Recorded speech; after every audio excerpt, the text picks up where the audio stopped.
Satu bagian Alkitab yang sering digunakan oleh sesanionis atau mereka yang menolak mujizat sekarang ini adalah Matius pasal 7 ayat 22 dan 23 yang menyatakan, "Pada hari terakhir banyak orang akan berseru kepadaku, Tuhan, Tuhan, bukankah kami bernubuat demi namamu, dan mengusir setan demi namamu, dan mengadakan banyak mujizat demi namamu juga?"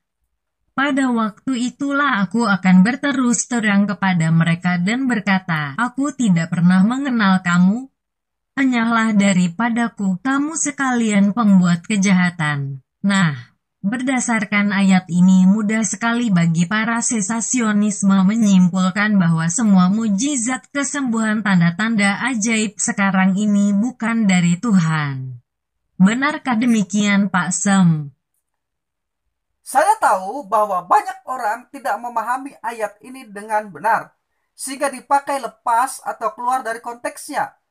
Ketika digunakan khususnya untuk menyerang orang-orang yang mempercayai nubuat, mujizat, dan kesembuhan, dan karunia-karunia rohani. Karena itu perlu bagi saya untuk menjelaskan secara jelas pengertian dan makna ayat ini berdasarkan konteksnya. Pertama, ucapan Yesus, "Aku tidak pernah mengenal kamu," adalah pernyataan deklaratif penghakiman dan penolakan Kristus terhadap nabi-nabi palsu pada akhir zaman. Konteks Matius 7 ayat 15 sampai 23 ini menjelaskan bahwa Kristus sedang berbicara tentang kewaspadaan terhadap nabi-nabi palsu. Sekali lagi, nabi-nabi palsu yang berusaha mengelabui orang-orang percaya dengan cara penyamaran atau pemalsuan. Pemalsuan adalah upaya untuk menyerupai yang asli, tetapi tidak memiliki mutu atau kualitas seperti aslinya. Kata Yunani pseudopropeton berarti nabi-nabi yang menyampaikan pesan berisi kebohongan. Hal ini nyata dari kata-kata Tuhan Yesus bahwa nabi-nabi itu en edumation probaton, yang oleh Lembaga Alkitab Indonesia diterjemahkan dengan menyamar seperti domba. Frase Yunani en edumation probaton diterjemahkan dengan tepat dalam New International Version in sheep's clothing, dalam pakaian domba. Kata lain untuk palsu adalah tiruan atau imitasi. Karena itu Yesus memulai peringatannya dengan, "Waspadalah terhadap nabi-nabi palsu yang datang kepadamu dengan menyamar seperti domba, tetapi sesungguhnya mereka adalah serigala yang buas." Matius 7 ayat 15. Kata waspadalah dalam ayat tersebut adalah kata Yunani prosekete, merupakan bentuk present imperatif orang kedua jamak dari kata Yunani proseko. Secara leksikal, kata ini dapat diterjemahkan dengan berhati-hatilah atau perhatikanlah dengan seksama. Secara gramatikal, bentuk imperatifnya menunjukkan betapa seriusnya perintah ini. Sedangkan present tense-nya menunjukkan sikap kewaspadaan yang harus terus-menerus continue dilakukan terhadap nabi-nabi palsu ini. Yesus menyebut nabi-nabi palsu ini dengan sebutan lukos atau serigala. Namun mereka bukan hanya sekedar lukos atau serigala, tetapi disebut oleh Yesus juga buas, di mana dalam bahasa Yunani kata harpax berarti perampok, penipu, atau rakus. Nah, nabi-nabi palsu ini juga disebut juga dengan anomion atau pembuat kejahatan atau pelanggar hukum yang melawan kehendak Tuhan. Bandingkan ayat 23. Jadi, orang-orang yang bernubuat mengusir setan dan mengadakan banyak mujizat dalam ayat 22 tersebut bukanlah orang percaya yang lahir baru atau sudah diselamatkan, tetapi mereka adalah nabi-nabi palsu dalam ayat yang ke-15. Kedua, pernyataan deklaratif Yesus tersebut dalam frase Yunani adalah hoti odepote eknon humos, yang secara harafiah diterjemahkan, "Karena tidak pernah sekalipun aku mengenal kamu." Kata Yunani eknon dalam ayat tersebut merupakan bentuk aorist indikatif aktif dari kata ginosko, yang berarti mengetahui atau mengenal. Kata eknon tersebut dinegasi secara tegas dengan kata oudepote yang diterjemahkan dengan tidak pernah, untuk menekankan bahwa memang tidak pernah sama sekali dalam satu titik waktu di masa lampau sampai dengan hari penghakiman itu dideklarasikan, para nabi palsu tersebut memiliki relasi pribadi dengan Yesus. Artinya apa?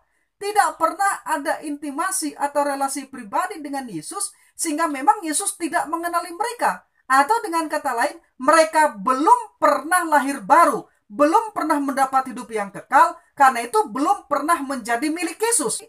Karena itulah mereka tidak disebut dengan sebutan probaton atau domba, tetapi disebut dengan sebutan lukos atau serigala. Nah, nasib mereka dalam penghakiman terakhir nanti adalah kebinasan kekal yang digambarkan Yesus dengan ungkapan seperti pohon yang ditebang, dibuang ke dalam api. Matius 7 ayat 19. Keadaan tidak pernah dikenali nabi-nabi palsu ini kontras dengan keadaan domba atau probaton atau orang-orang percaya yang dikenali oleh Kristus. Kristus dalam Yohanes 10 ayat 27 dan 28 mengatakan, domba-dombaku mendengarkan suaraku, dan aku mengenal mereka, dan mereka mengikut aku. Dan aku memberikan hidup yang kekal kepada mereka, dan mereka pasti tidak akan binasa sampai selama-lamanya. Dan seorang pun tidak akan merebut mereka dari tanganku. Jadi di sini Yesus sendiri yang menyatakan bahwa orang yang termasuk domba, yaitu orang-orang pilihannya, pasti akan mendengar suaranya dan mengikutinya. Nah, orang-orang yang percaya kepada Kristus dan menjadi milik Kristus, lahir baru mendapat hidup yang kekal ini adalah orang-orang yang dikenali oleh Yesus. Kepada mereka Yesus memberikan hidup yang kekal, suatu kehidupan yang tidak pernah berakhir. Hal ini merupakan jaminan yang pasti bagi keselamatan mereka. Lebih dari itu, dalam ayat 28 Yesus sendiri menyatakan bahwa mereka pasti tidak akan binasa. Kata yang diterjemahkan tidak akan adalah kata Yunani ome. Secara gramatikal, kata ome merupakan suatu bentuk double negatif atau negatif ganda, yaitu gabungan dari dua kata o dan me. Keduanya berarti tidak. Jadi frase mereka pasti tidak binasa dalam bahasa Yunani tersebut merupakan cara pengungkapan negasi yang terkuat omi dengan aorist subjuktif. Secara harafiah, ayat frase tersebut diterjemahkan dengan cara demikian. Dan tidak ada kemungkinan sedikit pun bagi mereka untuk binasa sampai kekekalan. Jadi yang dihakimi dan dibinasakan dalam Matius pasal yang ke-22 dan 23 tersebut bukanlah probaton atau domba, tetapi lukos, yaitu nabi-nabi palsu. Ketiga, frase banyak orang dalam ayat 22 berarti bukan semua orang. Dengan demikian, orang-orang yang melakukan mujizat, pengusiran setan dan bernubuat yang berasal dari Tuhan dan yang melakukan kehendak Tuhan bukan termasuk kelompok orang-orang yang ditolak, atau bukan termasuk kelompok serigala yang buas dari nabi-nabi palsu tersebut. Iblis selalu berusaha meniru dan memalsukan karya-karya Tuhan untuk menarik perhatian orang-orang Kristen. Tetapi orang Kristen sejati tidak akan mudah tertipu karena mereka mengenal Kristus. Bandingkan Yohanes 10 ayat 27. Justru dengan adanya mujizat, penyembuhan, dan nubuat dari para nabi palsu tersebut menunjukkan memang benar-benar ada mujizat penyembuhan dan nubuat yang benar-benar asli. Nah, dengan mengenali yang asli, orang Kristen akan terhindar dari penipuan. Bagaimanakah caranya serigala yang buas dan nabi-nabi palsu ini dapat dikenali oleh orang-orang percaya? Jawabannya dari buahnya. Tuhan Yesus Kristus mengatakan, dari buahnya lah kamu akan mengenal mereka. Matius 7 ayat 16 dan ayat 20. Di sini dengan gaya tulisan kiastik simetris, dalam Matius 7 ayat 16 dan 20 menunjukkan adanya inklusio, yakni pengulangan atau penegasan kembali ayat 16. Dari buahnya lah kamu akan mengenal mereka. Di dalam ayat 20, jadi dari buahnya lah kamu akan mengenal mereka. Bila dicermati dengan teliti, maka ide pokok yang mengikat kesatuan kiastik simetris Matius 7 ayat 16-20 ini adalah karpos atau buah. Buah di sini merupakan indikator utama untuk mengenali kepalsuan para nabi palsu tersebut. Buah yang baik dihasilkan dari pohon yang baik. Sebaliknya buah yang tidak baik dihasilkan dari pohon yang tidak baik. Ayat 17 dan 18. Yang dimaksud dengan buah di sini bukanlah hasil pekerjaan berupa kemampuan untuk bernubuat, mengusir setan dan penyembuhan, melainkan menunjukkan kepada motivasi dan karakter pribadi. Karena di sini Yesus memberikan petunjuk untuk mengidentifikasi nabi palsu itu dari sisi etika, bukan saja dari sisi doktrinal. Maka para nabi palsu itu perlu diuji dengan memperhatikan buahnya, bukan pada tindakan-tindakan supranatural yang mereka lakukan.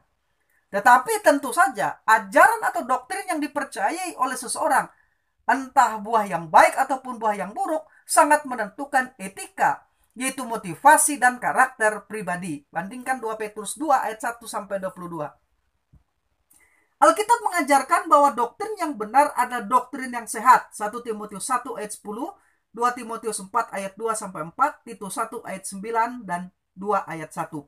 Doktrin yang sehat akan memelihara orang percaya agar tetap sehat dan terhindar dari kekeliruan. Doktrin dan pengajaran yang sehat selalu diharapkan untuk menghasilkan kehidupan yang kudus.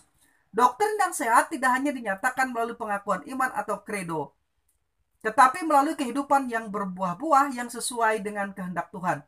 Dengan demikian Matius 7 ayat 21-23 ini tidak dimaksudkan untuk menyatakan semua mujizat pengusiran setan dan nubuat itu palsu, melainkan peringatan, sekali lagi, peringatan kepada orang Kristen untuk mewaspadai kepalsuan dari para nabi-nabi palsu tersebut.